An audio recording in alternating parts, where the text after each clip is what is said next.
지난 4월 특별한 분이 한국을 찾았습니다. 70여 년 만에 영웅의 귀환이었습니다.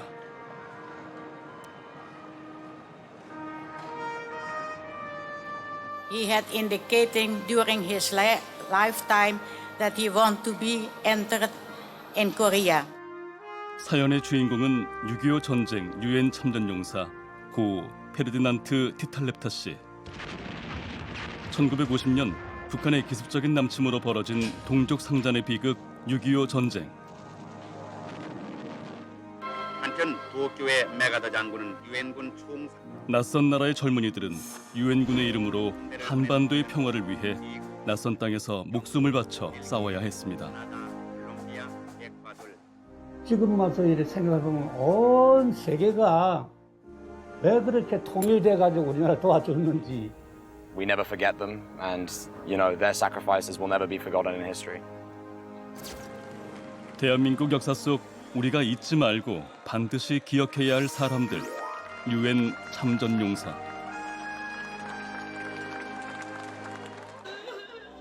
유엔군 참전의 날을 맞아 전쟁의 참혹함 속에서도 인류애를 실현했던 숭고한 희생과 그들이 이 땅에서 목숨 걸고 지켜낸 자유의 가치를 되돌아봅니다.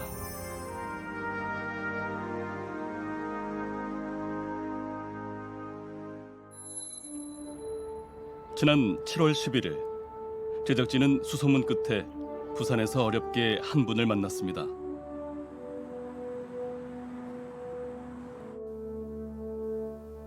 올해 92세 백발의 노장은 오히려 잊지 않고 찾아줘 고맙다는 말과 함께 정갈하게 제복을 차려입고 카메라 앞에 섰습니다.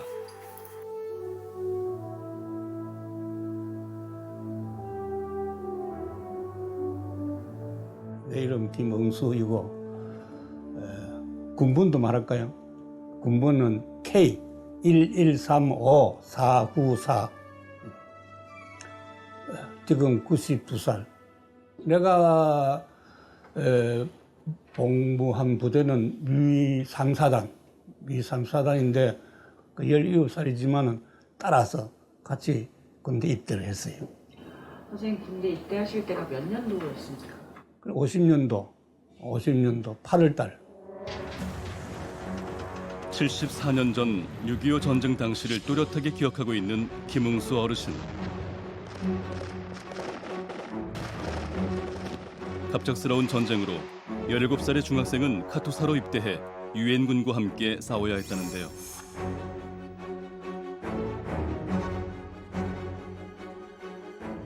갓 알파벳 정도 깨우친 영어 실력. 하지만 낯선 유엔군들 사이에서 어렸던 그를 버티게 해줬던 건 끈끈한 전우애. 그거 이상하던데 전쟁터에서는 영어 한글 그게 관계 없어요. 서로 눈치만 가지고도 통하고 서로 그냥 동작만 가지고도 무슨 이제 그 메시지를 준다 뭐 그걸 이제 서로 감정적으로 이렇게 통해 가지고 그 전쟁터에서의 그 전우애라는 것은 우리가 상상 밖에. 15일간의 짧은 훈련을 마치고 인천 상륙작전의 후속으로 계획된 원산 상륙작전에 투입됐다는 김응수 어르신. 삶과 죽음이 종이 한 장 차이였던 전쟁터에서 지금도 잊히지 않는 유엔군 전우가 있다고 합니다. 우리 부대는 이제 최전선에는 안 쓰고 바로 한 200~300m 후에서 이제 지원 사격하는 그런 부대인데 그래도 이제 적탄이 날라오거든요. 날라오는데 미군하고 한국군 우리 카투사가 같이 참호 이래 누워 있다가 이제 대항을 하는데 마침 탄환이 날라오고 수류탄이 날라왔는데 이 미군이 그 한국군을 갖다 확 밀어버리고 자기가 맞았어요. 나를 보호하기 위해서 총을 맞지 못하도록 이렇게 물리치고 뭐 그렇게 하고 아마 그 사람은 아마 한 100살 95, 그 이상 됐었어요. 내가 90이니까 그 사람은 뭐 그래 죽었을 거야. 74년이 지난 지금도 목숨을 던져 싸웠던 유엔군 전우들을 생각하면 가슴이 뭉클해진다는 어르신. 무려 3년. 길어진 전쟁은 군인은 물론 민간인에게도 악몽 같은 시간이었습니다. 김웅수 어르신은 유엔 참전국의 진 빚을 잊어서는 안 된다 재차 강조했는데요. 부산 시내가 완전히 그냥 인산인해로 시장 바닥보다 더 복잡하게 사람들이 밀려가 있었던 때라. 그때에 우리는 무슨 직물 공장도 없고 무슨 홈이 하나 만들 공장도 없고 우리 완전히 국토가 전부 파괴되었거든요.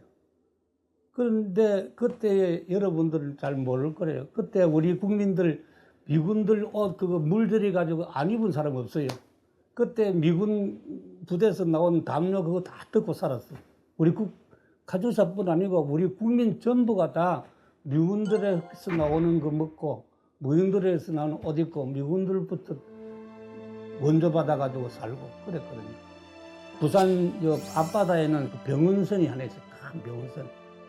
그래가지고 우리 군인들 후송받아가 오면은 그 병원선에 다 가고 그래가지고 참 우리가 세계 각국의 도움을 받아서 우리가 살아났다 그런 인식을 가지고 있습니다. 실제 북한군의 기습적인 남침 당시 한국군의 상황은 열악했습니다.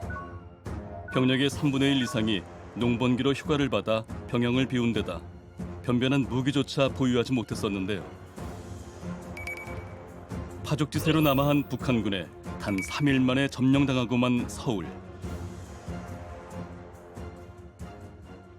1950년 6월 전쟁이 시작됐을 당시 우리 국군의 숫자가 한 10만 명 정도 됐는데 이들은 이제 현대전을 수행할 준비가 전혀 되어 있지 않은 상황이나 마찬가지였습니다.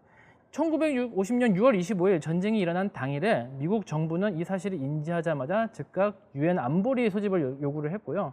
6.25 전쟁이 일어난 지 첫 2주 동안에 유엔 안보리에서 있었던 일들은 단순히 대한민국의 역사뿐만 아니라 유엔의 역사에서도 유례가 없는 숨가쁜 시간이었습니다. 뉴욕 시간으로 이날 오후 3시 유엔 안전보장 이사회는 긴급 회합을 갖고 북괴에 대해 즉각 침략 행위를 중지할 것과 병력을 38선 이북으로 철수할 것을 요구하는 결의안을 채택했다.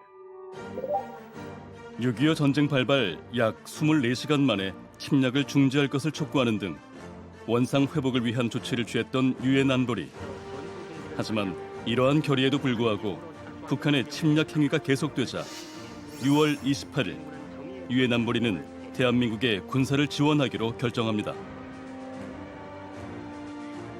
총 22개국, 인류 역사상 가장 많은 국가가 단일 연합군으로 6.25 전쟁에 참전하게 됩니다. 자국 젊은이들의 희생을 감수해야 하는 어떠한 이익도 없는 전쟁에 그들이 파병을 결정하게 된 이유는 단 하나, 자유와 평화에 대한 갈망이었습니다.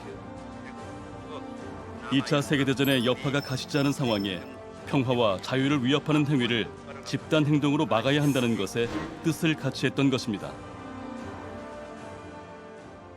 6.25 전쟁 당시 전투부대를 파병한 나라들의 면면을 살펴보면은 그 당사국의 사정이 수월하지 않은 상황임에도 불구하고 굳이 한국에 전투병력을 파병해준 고마운 나라들이 있습니다. 그리스 같은 경우에는 불과 1년 전인 1949년에 자국에서 내전이 끝난 상태였는데 그 내전을 마무리할 새도 없이 우리에게 육군과 공군 병력을 파병을 해줬었고요. 콜롬비아 같은 경우에는 심지어는 이 6.25 전쟁이 진행되고 있는 동안에 자국에서 공산 게릴라들과 아주 활발한 전투를 벌이고 있던 상황이었어요.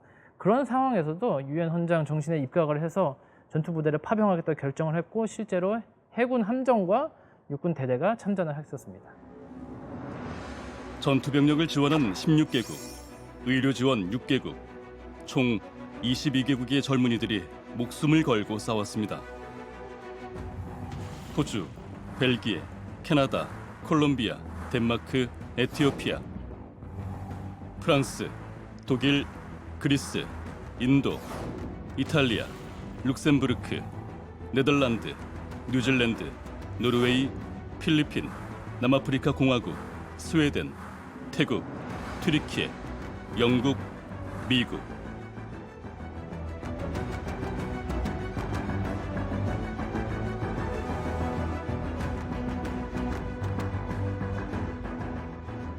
유엔의 깃발 아래 평화를 향한 마음으로 뭉친 참전국들은 6.25 전쟁에 결정적인 역할을 했던 것은 물론 전쟁으로 황폐해진 대한민국 국민들의 생활 안정과 경제 발전의 기틀을 마련하는 데 큰 힘이 되기도 했습니다. 유엔군의 첫 파병 목적이야 당연히 그 북한의 침공을 격퇴하는 것이었지만 나아가서는 우리 한국인들의 생명과 재산을 지켜주는 역할에도 상당히 충실했었습니다.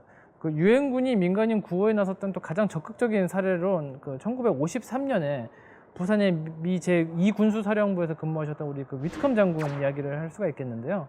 이 위트컴 장군은 부산에 1953년에 부임한 이래로 병원, 고아원, 거주시설 복구 등에 적극적으로 나서서 부산 고아들의 아버지라고 하는 어떤 명예로운 별명까지 얻으셨었고요.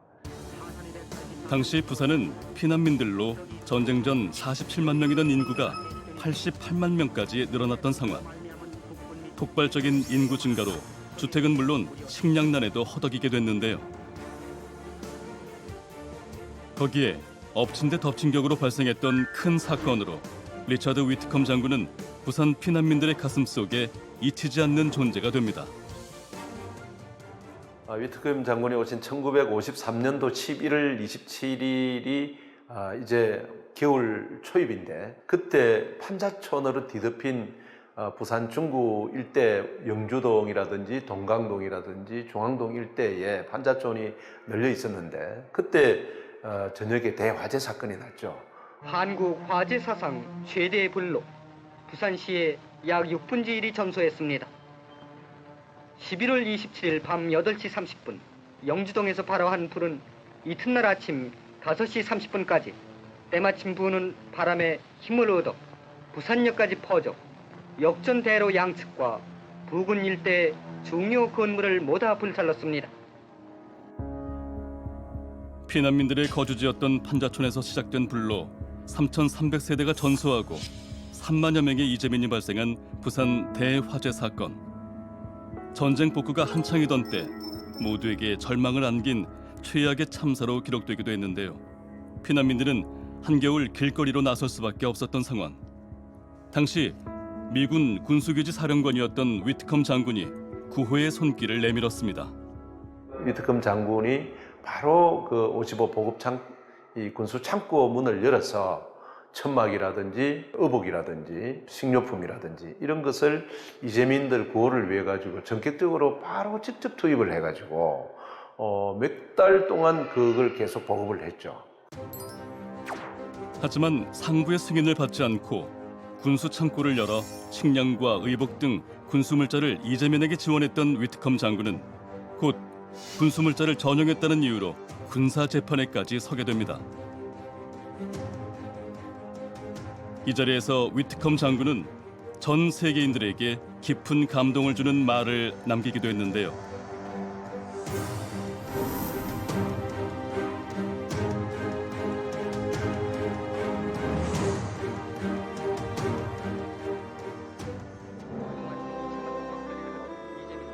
이런 위트컴 장군이 유엔군으로 부산에 근무하게 된 것은 대한민국에겐 큰 행운이었습니다. 한미재단을 만들어 기금을 마련하는 등 부산 시민들을 위한 일이라면 발벗고 나섰던 것입니다. 많은 귀빈이 참석한 가운데 경무대에서 거행되었으며 부대를 대표해서 사령관 위트컴 춘장이 표창을 받았습니다. 이승만 대통령의 자문 역할을 하며 전후 재건 사업에 앞장섰던 위트컴 장군. 위트컴 장군의 인류에는 부대원들에게도 전해져 모금 활동에 동참하게 하는 등 선한 영향력으로 지금까지 이어져오고 있습니다. Well, I am a U.S. Army officer, and I'm a logistics officer, and was General Whitcomb. And to me, he is a tremendous role model for Army logistics officers because not only was he a great leader and a great logistician, but he was also a great human being and knew how to support the mission, but also knew how to have a compassion for the people. 진정한 군인, 한국인보다 더 한국을 사랑했던 위트컴 장군이 전한 선행과 희망은 지금도 부산의 상징으로 남아 있습니다.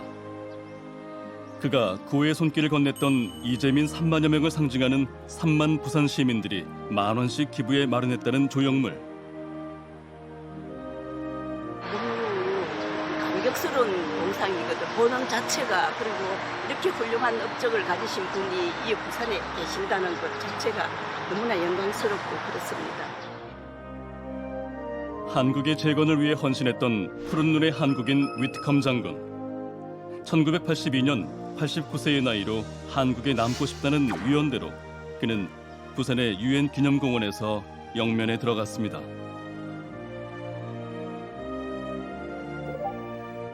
위트컴 장군은 유엔 기념공원에 잠들어 있는 미군 중 유일한 장성이기도 한데요.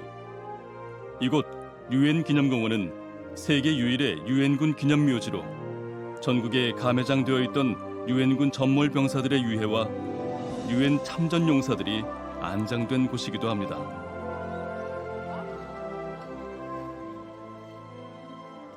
(1951년에) 이곳이 조성됐을 때는 한 11,000여 분이 이곳에 모셔져 있었다고 합니다. 그러다가 전쟁이 끝나고 많은 국가들이 이제 전사자들을 본국으로 송환함에 따라서 지금은 13개국 2,328분이 이곳에 잠들어 계십니다. 지난 12일 유엔 기념공원에서 열린 위트컴 장군의 추모식. 그동안 잘 알려지지 않았던 그의 업적을 기리고 재조명하는 뜻깊은 자리였는데요.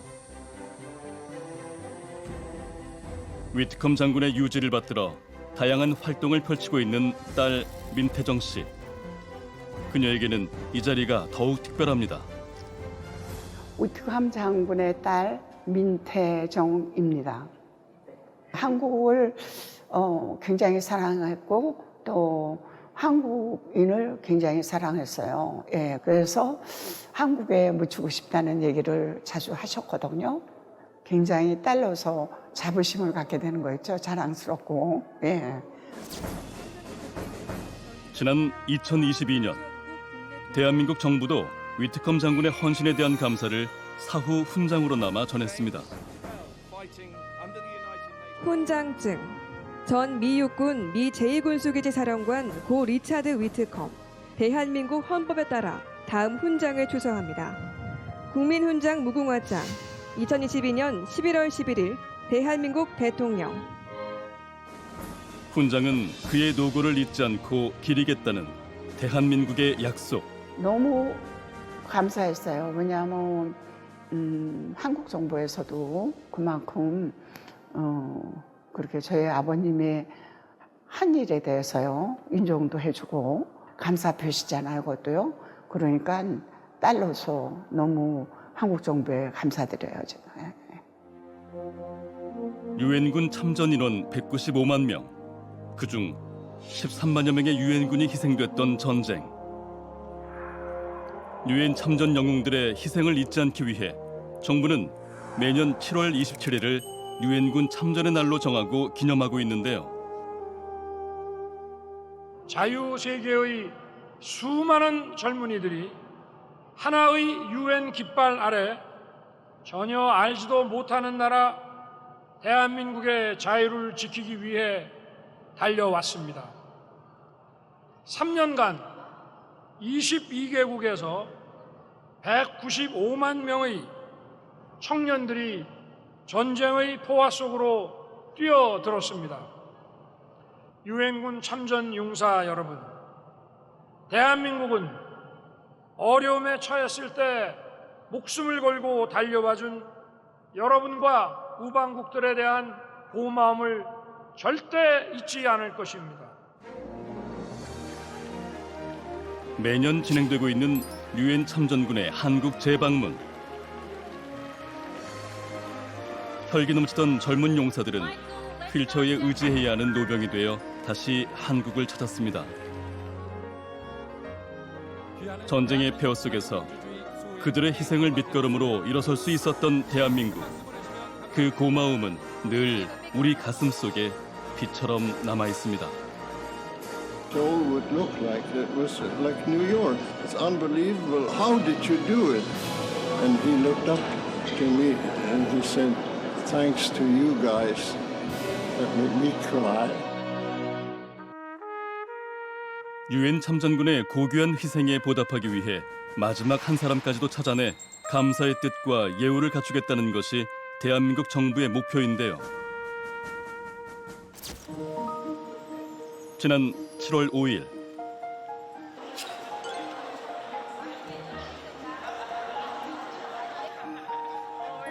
부산역이 한 무리의 젊은이들로 북적였습니다. Where are you from? India. India? I'm from Greece. I'm from South Africa. What's your name? Luca. 다양한 국적을 가진 청년들이 부산에서 가장 먼저 찾은 곳은 유엔 기념공원. 유엔군의 묘역 앞에 그 누구보다 진중한 모습으로 추모하는 이 학생들은 유엔 참전 용사들의 후손으로 보훈부에서 마련한 교류 캠프를 통해 한국을 방문했습니다.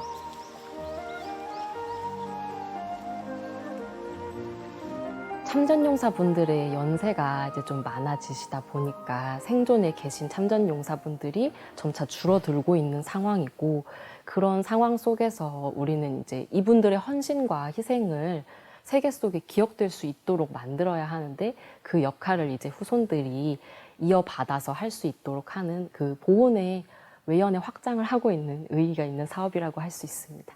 우리나라를 포함해가지고 19개국에 148명이 캠프에 참가를 하게 되었습니다. 생사를 함께했던 전쟁터에서 맺은 인연을 미래 세대로 이어가고자 2009년부터 시작된 유엔 참전용사 후손 교류 캠프. 총 15회 동안 1827명의 후손들이 캠프를 통해 한국을 방문했는데요. 학생들이 한국을 방문한 소감은 더욱 특별할 수밖에 없습니다. And I just want to say thank you so much again to the Korean government for giving me this opportunity to come out here and honor my grandfather, who, is so loved here, and it means so much to me. He fought in 76 challenging missions with the Flying Cheetahs, the South African Air Force, and coming here and feeling a sort of connection with him here is really meaningful to me. 캠프 참여자 중 캐나다에서 왔다는 레이첼 씨. 6.25 전쟁에 참전했던 할아버지는 폐허가 됐던 한국이 얼마나 발전했는지 이야기하는 것을 가장 좋아했다고 하는데요.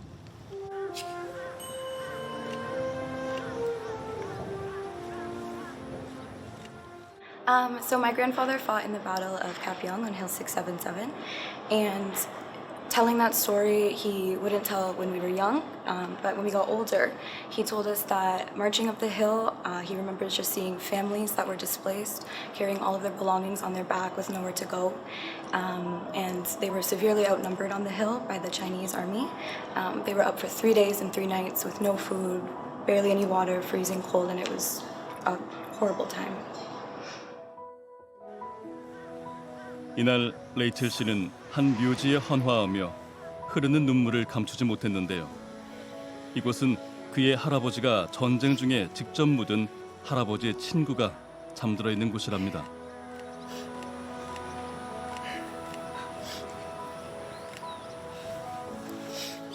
항상 전후의 이야기를 꺼내곤 했던 할아버지.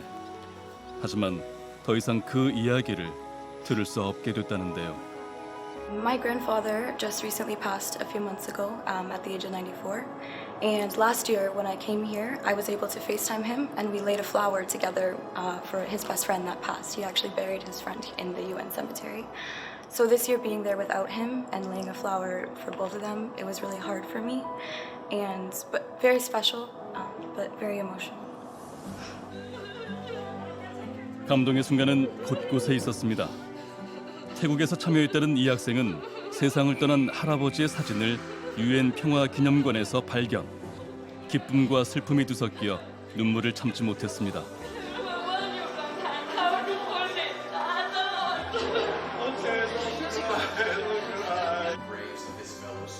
어쩌면 캠프에 참여한 학생들보다 더 어린 나이에 낯선 타국을 위해 목숨 걸고 전쟁터에서 싸워야 했던 유엔 참전 용사들. 70여 년이 지난 지금 유엔군들이 한반도 땅에 남긴 발자취를 보며 그의 후손들은 무엇을 느끼고 있을까요?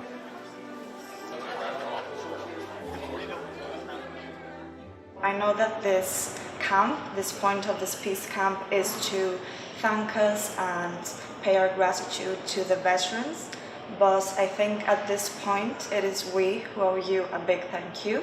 All of my friends, all of my countries, this is a once-in-a-lifetime experience for us, and we get to truly understand the sacrifices that our grandparents made. And for me personally, it has been a very emotional trip, and I'm sure that these efforts of the Korean government are definitely worthwhile and will help create further bonds and relationships between our countries and their citizens. 대한민국은 6.25 전쟁의 폐허 속에서도 빠르게 다시 일어섰습니다. 이 땅에 자유와 평화의 밑거름이 되어준 유엔 참전 용사들의 용기와 희생이 있었기에 가능했던 일. 그들을 끝까지 잊지 않고 기억하는 것. 그것이 바로 우리가 해야 할 일일 것입니다.